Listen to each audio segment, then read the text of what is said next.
every time I Smash Week as one of the most requested characters on it, I tend not to believe it because, again, the last three, again, I am using patterns here, but besides Sephiroth and Steve, the last three characters were not really among the top five most requested characters, which usually always show up on most requested characters. The characters I'm talking about are like Lloyd Irving, Sante, Crash Bandicoot, Rayman often shows up, and Dante, and of course Sora and Zeno, which I knew were not going to be in Smash Bros. Either way because there are more important characters, and I was right about that.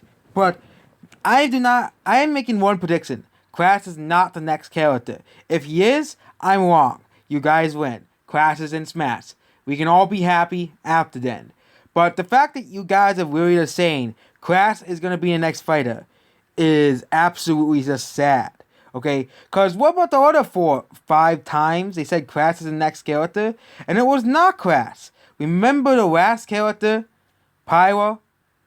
And everybody was saying it has to be Crash. It has to be Crash's time this time. So it has to be Crash's time this time. But look at who it was announced. It was not Crash. And they all threw a temper tantrum on Facebook. And this is why Crash is not in Smash Bros. Because you cry. Guys literally cry every single time when Crash is not in Smash Bros. Then Lloyd again. Namco doesn't really have any other characters in Smash Bros. But I think that this could do the lazy route. Let's put him as a Mii costume because that's how Nintendo goes with it. Again, Tales of Symphonia released like nearly 20 years ago now. Okay, I know they put Sephiroth in Smash, but Sephiroth is a pretty old character than Banjo is.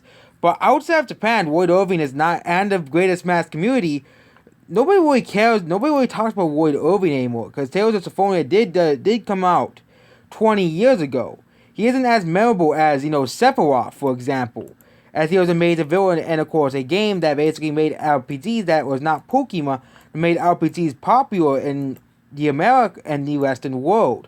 I'm talking about Final Fantasy VII. Because Tales of Symphonia did not really revolutionize the RPG genre. It also did release on one of the Nintendo's worst selling consoles. And yeah, I believe World products get the Mii costume treatment again, just like Xeno did.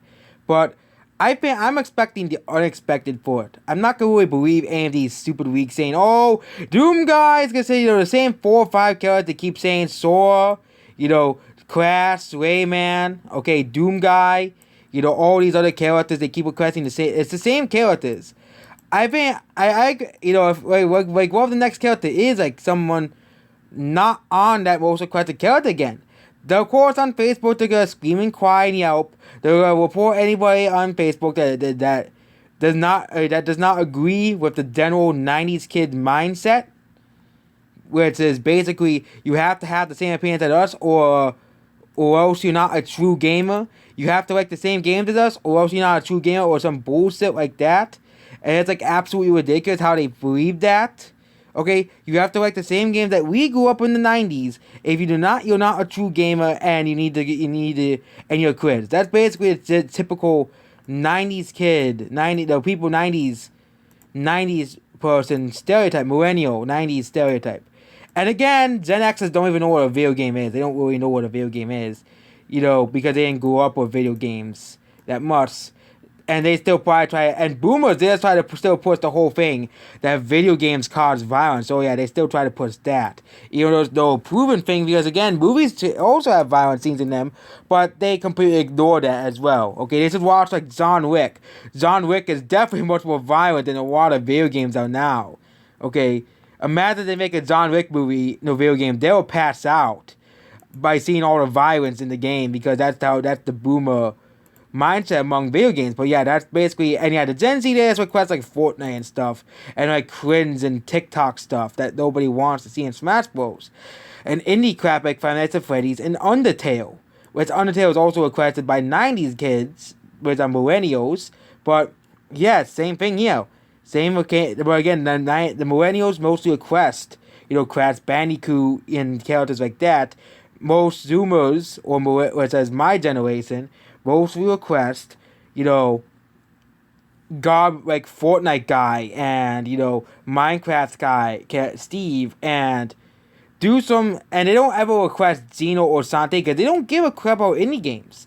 The only people who really buy indie games are these same neckbeards who are requesting Crash Bandicoot and Smash Bros. They're the only ones who are really buying, the non-mainstream indie games like Among Us. They're like Sante. That's the only, and most of the audiences probably. Okay, I'm not gonna go that far. Okay, I'm not gonna go that far. That would probably just piss them off even further. But yep, that's basically it about this video. Goodbye.